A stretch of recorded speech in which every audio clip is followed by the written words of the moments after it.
So welcome to Devonshire Elementary School. We're here at the Gym Cafeteria, which is a modernized space. This space also received a facelift over the summer.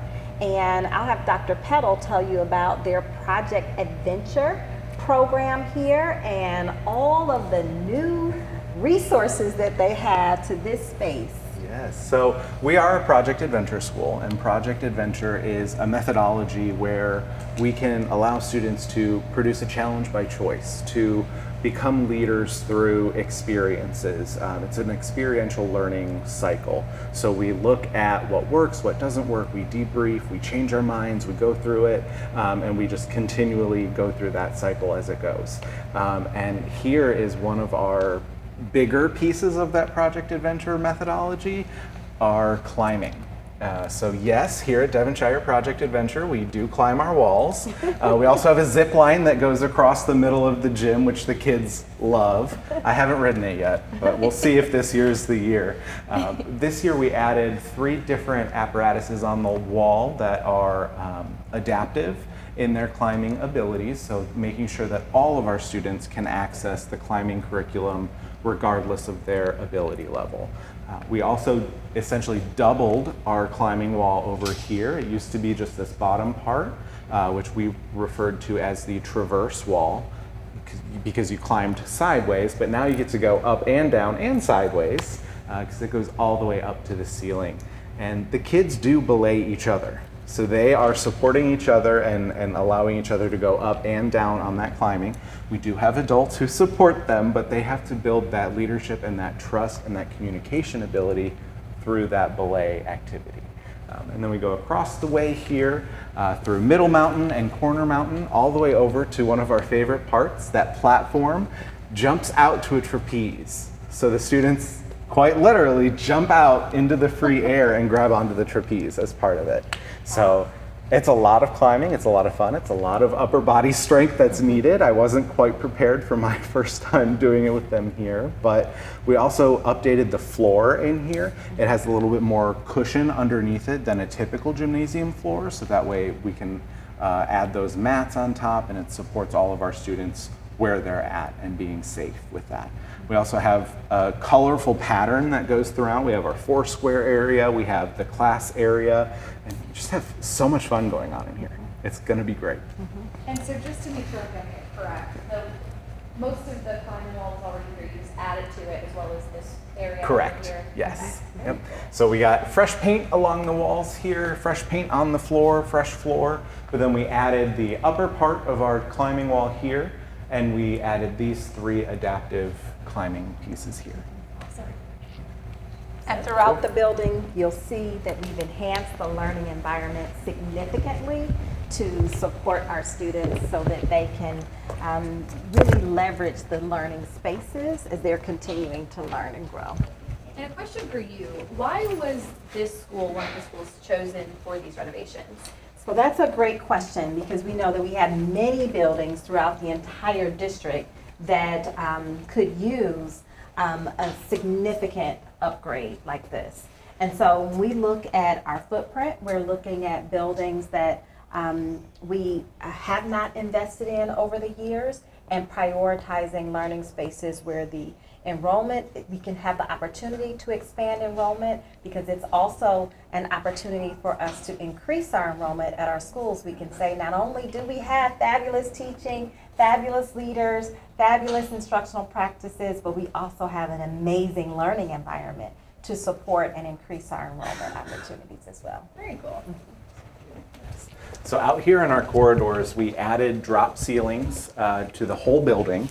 So that allows some of that sound dampening, allows us to have kind of a more cozy feel as we're going throughout. Our LVT flooring was updated from our old shiny floors that we're used to seeing on the first day of school, but now we have pops of color everywhere. We have what our construction team affectionately refers to as our clouds, in a couple of different pop-out areas where we'll have some touchdown spaces, some flexible seating, and opportunities to extend learning beyond a traditional classroom. So we have currently 3 different areas like that, but lots of different colors throughout, lots of just joy. It's a lot of fun. I can You tell. know? You're so excited just talking Yes, about it. yes. Exciting. I have been here almost every Wednesday over the summer, even quote unquote on my summer break, just monitoring progress, meeting with our construction team, meeting with our project management, and just seeing how much work has been done in these short 11, 12 weeks is astounding. They've done an amazing job. And how excited were you just when you found out that these renovations could happen and they were coming to your school? So it was about a year ago when I found out, and I received the phone call and I said, "What?" What? And that was quite literally my reaction at first. And I was like, "Oh, okay.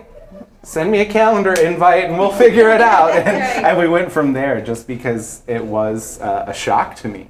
But I'm so fortunate to be able to lead in a building where we have this renovated space, where we have this investment in our students, in our learners, in our communities, and we have a superintendent who believes in all of this work and believes in growing our readers, our mathematicians, our leaders, and really pushing us forward into what can be successful.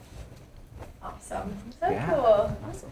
So one of the spaces we're going to check out is a newer space for us. We added this area as part of the remodel.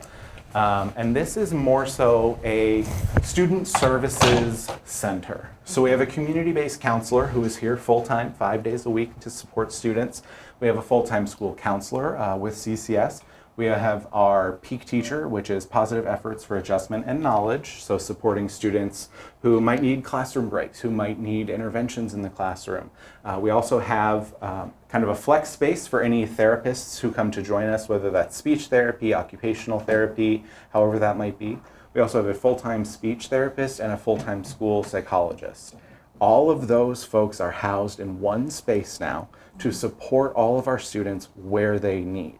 So it's similar to kind of a wellness center, if you will.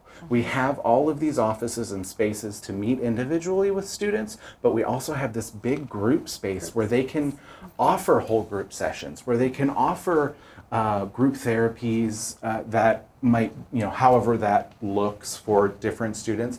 We have abilities to do gross motor activities in here.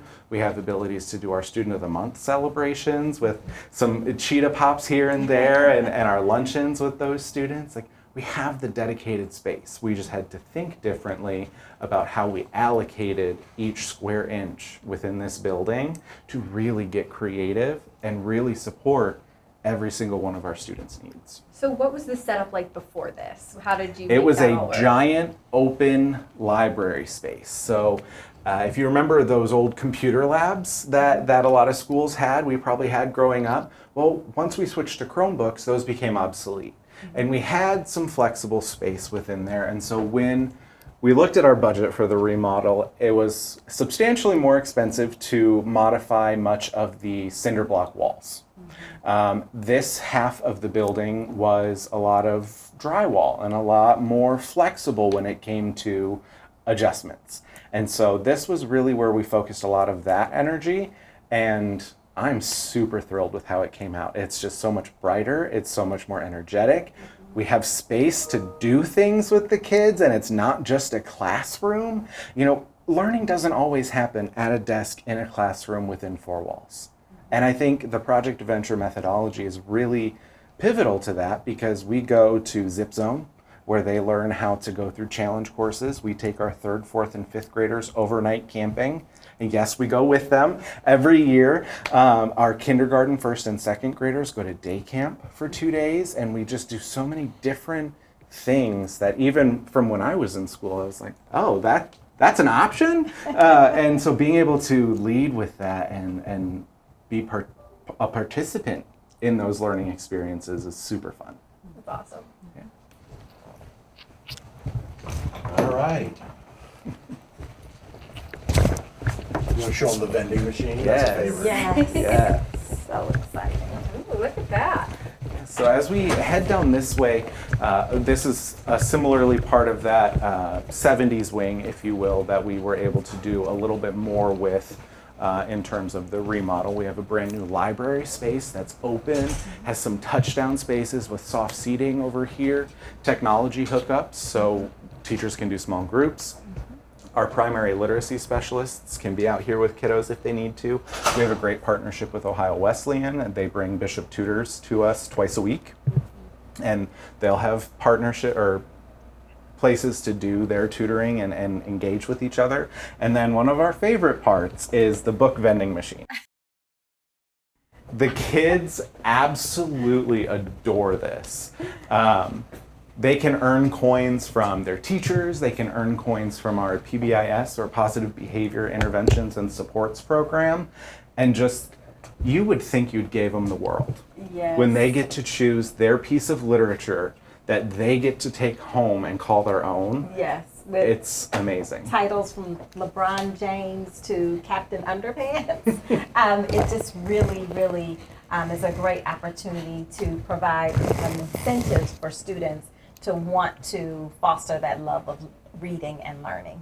That's so cool. I've never seen anything like Yeah, that. it is really fun. That's And awesome. 53% of our students here at Devonshire are speakers of a second language at home. So we have over 20 languages and home countries of birth represented here, just in the 376 students we have. So many of those books in that vending machine are bilingual. And we made a very conscious effort to make sure we have as many languages as we can represented in those books. So when the kiddos go up to choose one to take home, to have as their own, they have something that is similar to them. They see themselves in the literature and the story. They speak the same language that it's written in, and they can also see it to learn English as part of it. Wow. Now we're going to show you a classroom. Yeah. I can go in first. Yeah. So we have in here is one of our classrooms that they all got fully remodeled and reimagined. So the colors along the wall with the cabinets match what's out in the hallway. All of the tables and chairs are brand new to make sure we have the best learning spaces possible. Teachers have storage, students have individual cubbies that go with it. They have brand new magnetic whiteboards. We had whiteboards and they were not always magnetic, where they were a little bit older, so they lost their magnetization. So we made sure that those are there. We made sure that the windows we can see out of. Some of our windows were a little bit antiquated and have that yellow tinge to it. So we made sure that natural light is one of the most important things we have. So we have all of these new windows on the doors, so the natural light comes through, new windows on the doors leading to outside to let that natural light in, and just all of the things. It's amazing.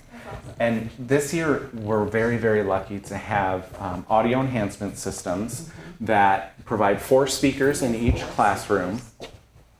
And what these provide is a teacher wears a lapel microphone with their keys or badge, however they decide to wear it. But that means every student in every corner of this room hears the same message at the same volume and hears the same, for example, enunciation of their phonemic awareness lesson. So they hear that at, cat, they hear it all the way throughout. It also connects via Bluetooth for students with cochlear implants. So those students who have hearing difficulties can be connected and hear that, as well as staff, of course. And Dr. Chapman informed me that they also can do translation, which I did not know. And I'm Yes. like, what? They can translate in real time for our students, which is going to be a game changer for our Tier 1 instruction.